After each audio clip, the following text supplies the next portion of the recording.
Seigneur, ta parole est grande, elle demeure à jamais. Ta parole est infaillible, rien ne peut la supprimer. Bienvenue, chers spectateurs, je vous souhaite la bienvenue ainsi qu'à tous les spectateurs du monde entier à un nouvel épisode du programme d'études bibliques quotidien Toute la Bible.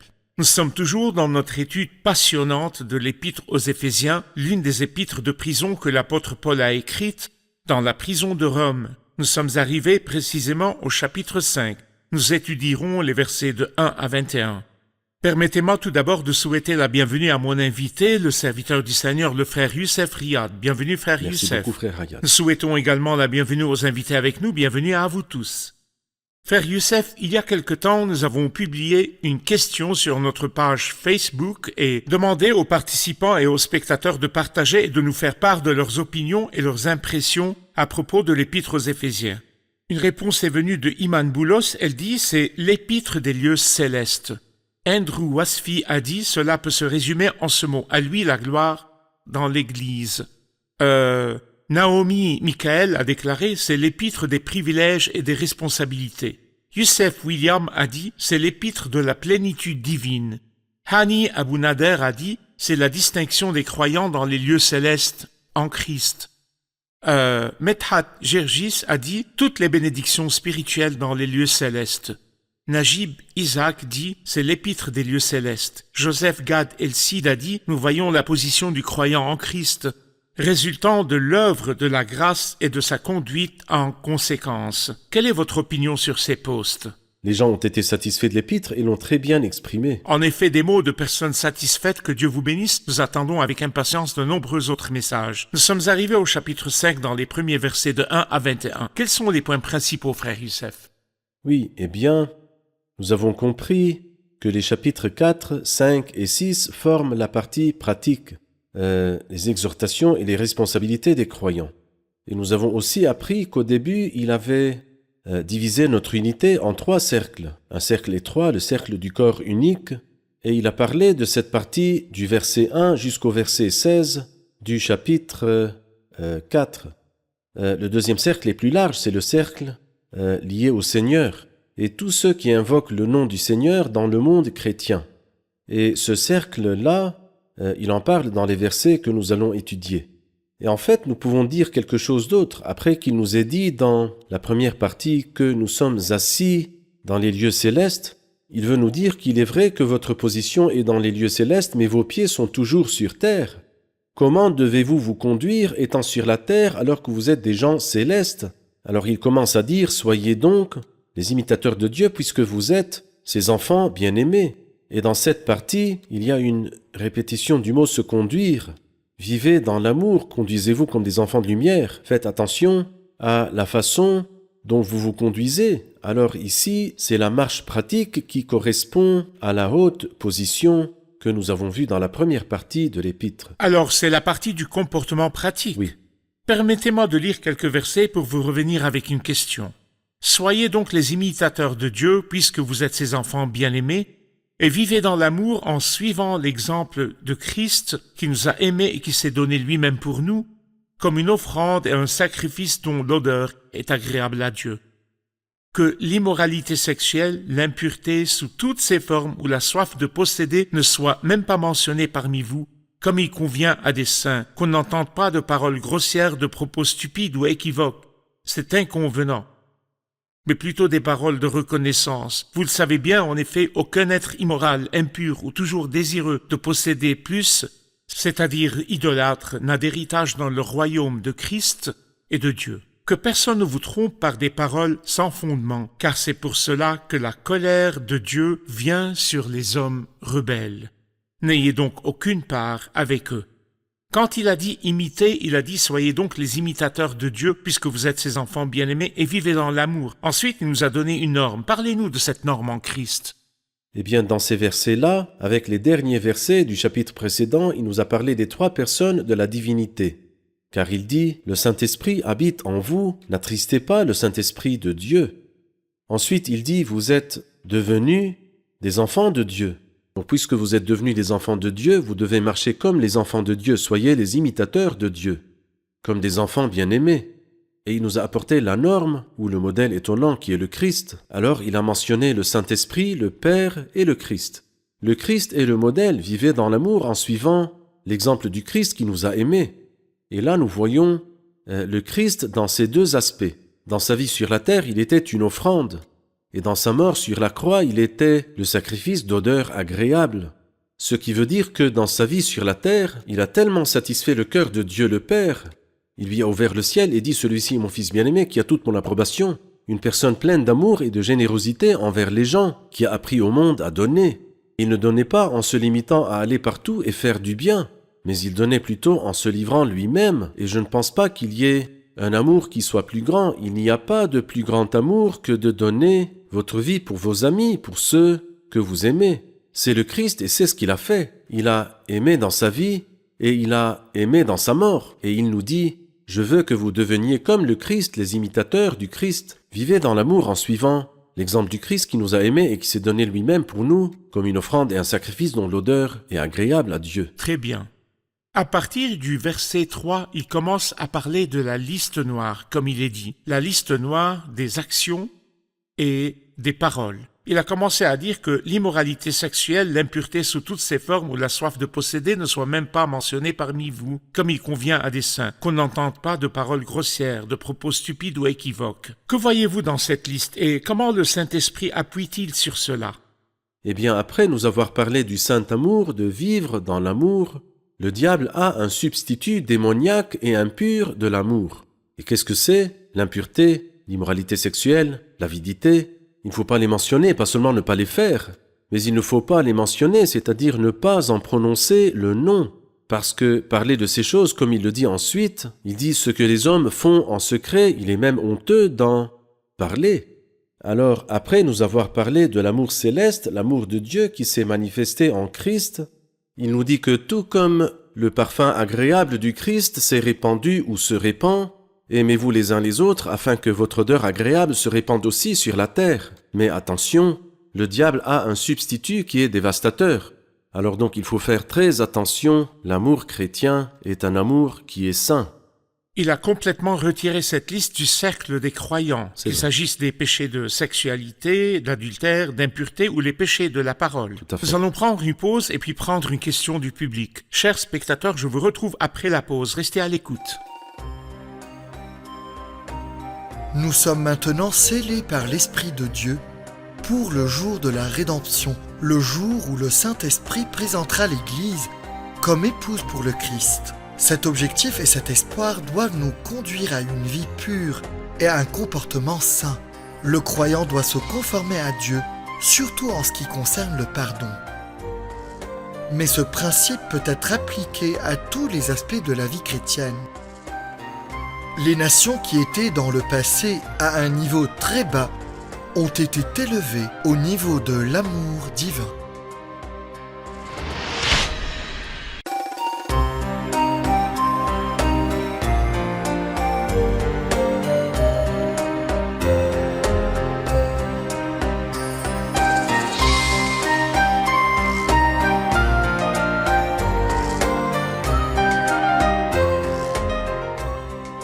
Nous sommes de retour, chers spectateurs, pour continuer notre étude du chapitre 5 de l'Épître aux Éphésiens. Écoutons maintenant une question du public. Le verset 5 dit « Vous le savez bien en effet, aucun être immoral, impur ou toujours désireux de posséder plus, c'est-à-dire idolâtre, n'a d'héritage dans le royaume de Christ et de Dieu. » J'aimerais savoir si ces types sont croyants ou non croyants. De qui parlait-il dans ce verset, frère Youssef? Il est certainement impossible qu'il soit croyant car il a dit n'a d'héritage dans le royaume du Christ et de Dieu. Et puis sa description, comme immoral et impur ou désireux de posséder plus, c'est-à-dire qu'il a un désir qui n'est pas réprimé, ou en d'autres termes, rien ne l'arrête. Il est impossible qu'il soit croyant, le croyant pourrait tomber, et que Dieu ait pitié de nous tous pour que nous ne tombions pas, et que nous restions éveillés, que celui qui croit être debout fasse attention à ne pas tomber. Cependant qu'un homme vive et que ses traits deviennent les siennes, immoral, impur ou toujours désireux de posséder plus, ou bien idolâtre, tout ceci ne peut pas être chez un croyant. Et c'est pourquoi il dit dans ce verset que cet être n'a pas d'héritage dans le royaume du Christ et de Dieu. Après avoir parlé de vivre dans l'amour, il y a d'autres mots au verset 8. Car si autrefois vous étiez ténèbres, maintenant vous êtes lumière dans le Seigneur. Conduisez-vous comme des enfants de lumière. Puis il a commencé à parler du fruit de l'esprit ou du fruit de la lumière. Parlez-nous de la conduite dans la lumière. Eh bien, nous savons, depuis la première épître de Pierre, que Dieu est lumière et que Dieu est amour. C'est pourquoi il nous dit, puisque Dieu est lumière, conduisez-vous dans la lumière. Et puisque Dieu est amour, vivez dans l'amour. Quelqu'un a dit que l'expression courante chez les gens ou chez beaucoup de gens, c'est Dieu est amour. Mais il est si rare que quelqu'un dise Dieu est lumière, bien que cette expression soit au chapitre 1. Dieu est amour est au chapitre 4 de la première épître de Jean. Malgré cela, les gens aiment Dieu est amour. Mais l'autre partie, Dieu est lumière, c'est comme s'ils n'en veulent pas. La lumière Donc, expose. oui, en réalité, parce que nous étions ténèbres auparavant, mais maintenant nous sommes devenus, pas seulement dans la lumière, et ceci est vrai, mais nous sommes aussi devenus lumière dans le Seigneur, c'est-à-dire, nous sommes responsables d'éclairer, tout comme le Christ l'a dit de lui-même, je suis la lumière du monde. Il dit à propos des croyants et des disciples, vous êtes la lumière du monde, donc nous sommes lumière, mais pas par nous-mêmes. Et ceci veut dire que séparés du Christ, je ne peux pas donner de lumière. Certains le comparent à la lune et au soleil. La lune en elle-même est un corps sombre qui ne peut pas donner de lumière, mais qui reflète la lumière du soleil. Le croyant en lui-même est un corps sombre, mais il reflète la lumière du Christ. C'est très difficile quand il dit vous étiez ténèbres, c'est-à-dire je sais que j'étais dans les ténèbres, mais j'étais moi-même ténèbres. Que nous apprend cela sur notre statut avant de croire? Eh bien, l'obscurité dans la Bible sainte indique la misère, le désespoir, l'ignorance, et le mal et l'impureté. Alors, si Dieu est lumière, alors encore une fois, nous ne penserons pas seulement à la lumière naturelle, bien que cela soit inclus dans cette pensée, mais la lumière dans son sens moral. Et l'opposé, c'est l'obscurité, c'est l'homme qui a de l'ignorance. Comme il a dit, ils ont l'intelligence obscurcie à cause de l'ignorance qui est en eux, à cause de l'endurcissement de leur cœur. Donc l'homme n'était pas seulement dans les ténèbres, bien que ce soit vrai. L'homme vivait en effet dans les ténèbres. Mais en plus de cela, il était lui-même ténèbres.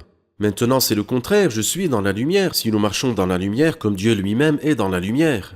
Mais le croyant est aussi devenu lumière dans le Seigneur. Très bien.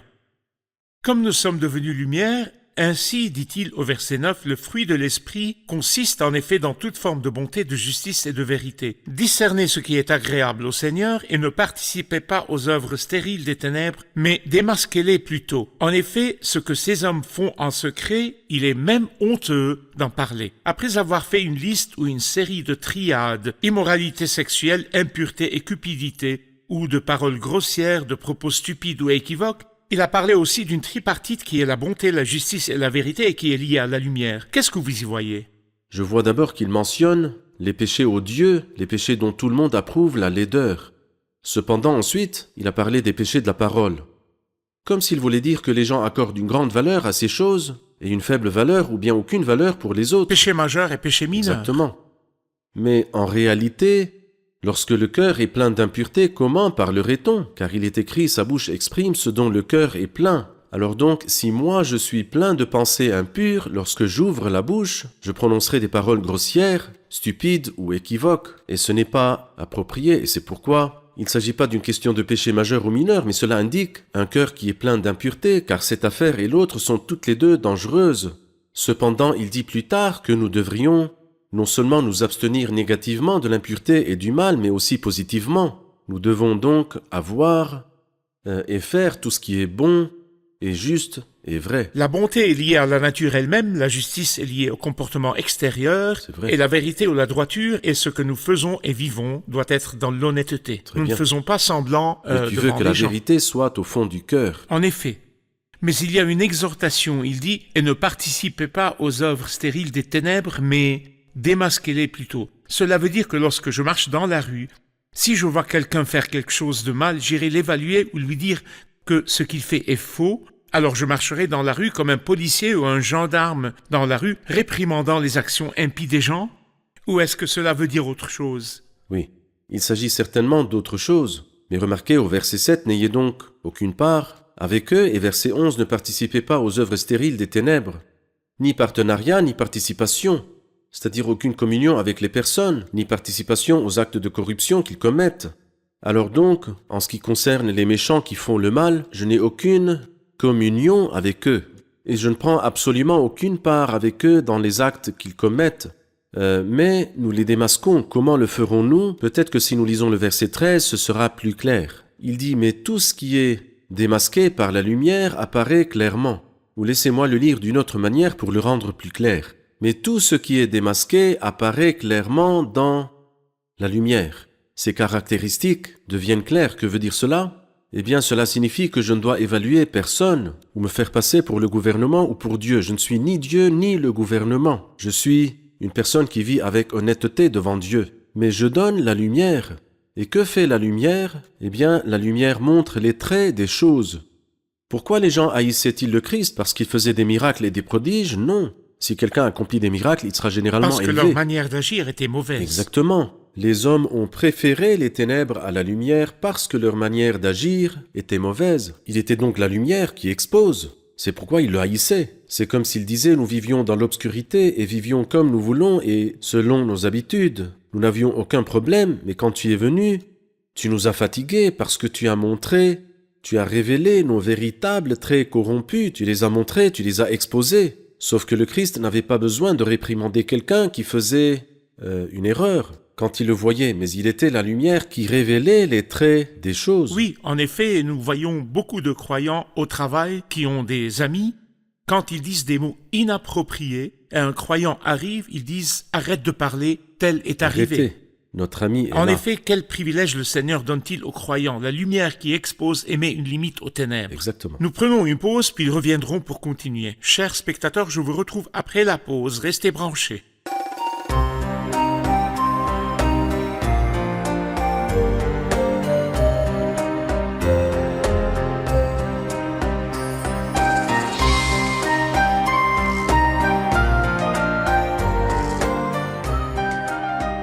Nous sommes de retour, chers spectateurs, pour continuer notre étude du chapitre 5 de l'Épître aux Éphésiens. Écoutons maintenant une question du public.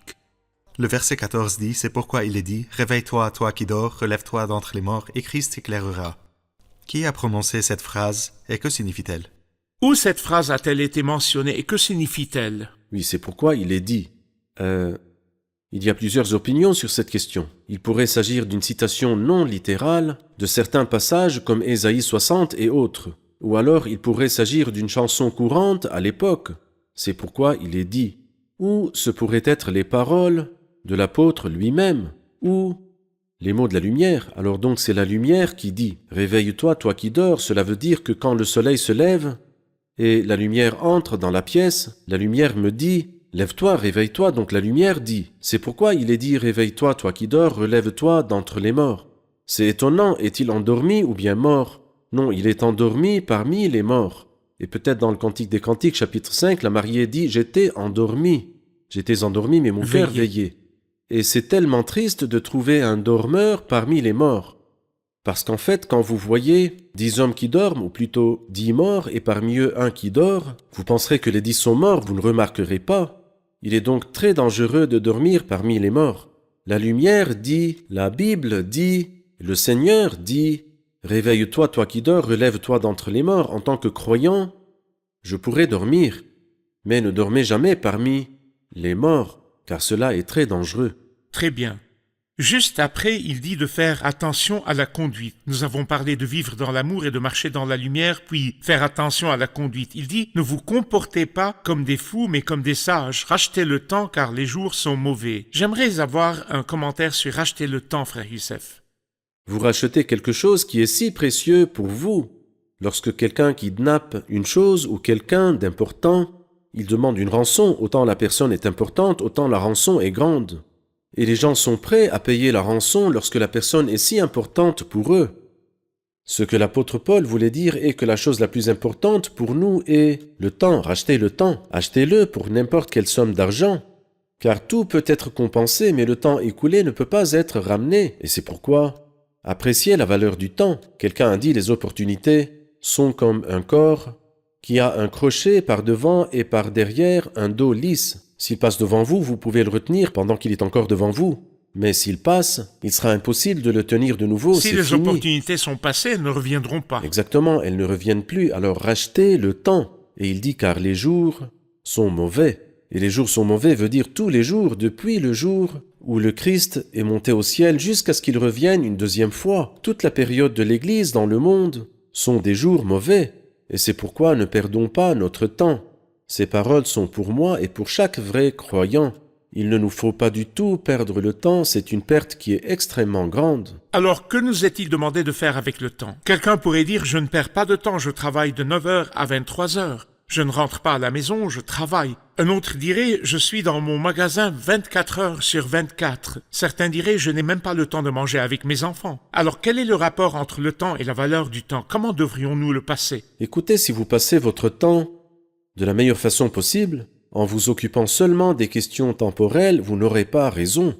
Dans le psaume 127, il dit « C'est inutilement que vous vous levez tôt, que vous vous couchez tard et que vous mangez un pain gagné avec peine. C'est du travail, cependant un vain travail. » Et Salomon, le roi Salomon, a accompli beaucoup de choses, de grands projets, d'énormes projets, mais dans le monde.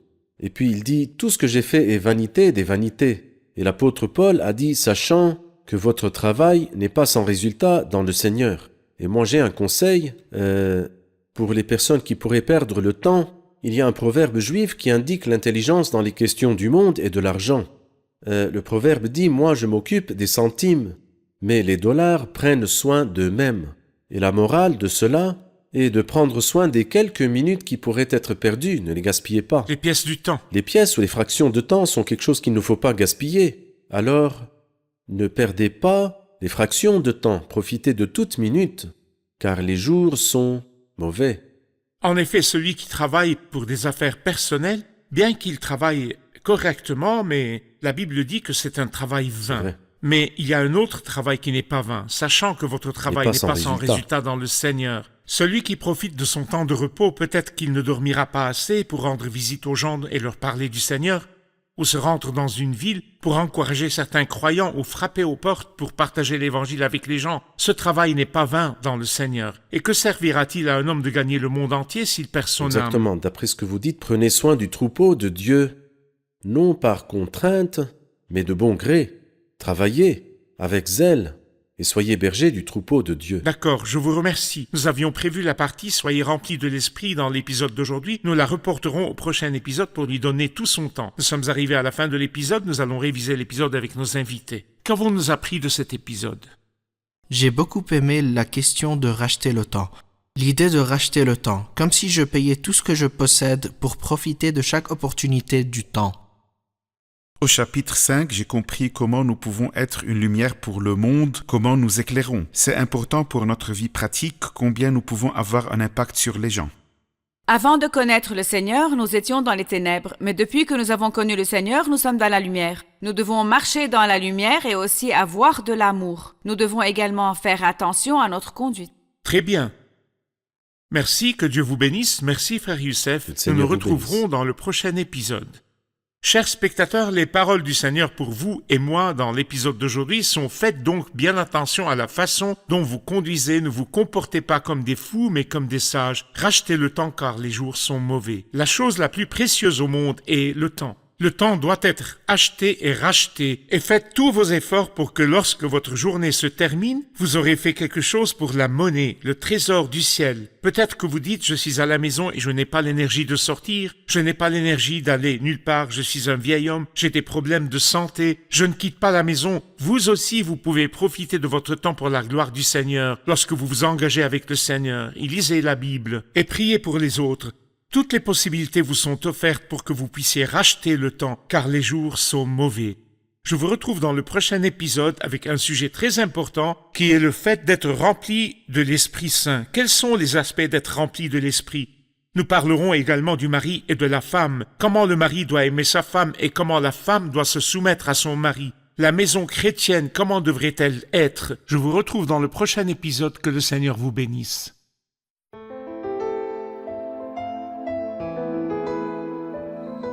Seigneur, ta parole est grande, elle demeure à jamais. Ta parole est infaillible, rien ne peut la supprimer.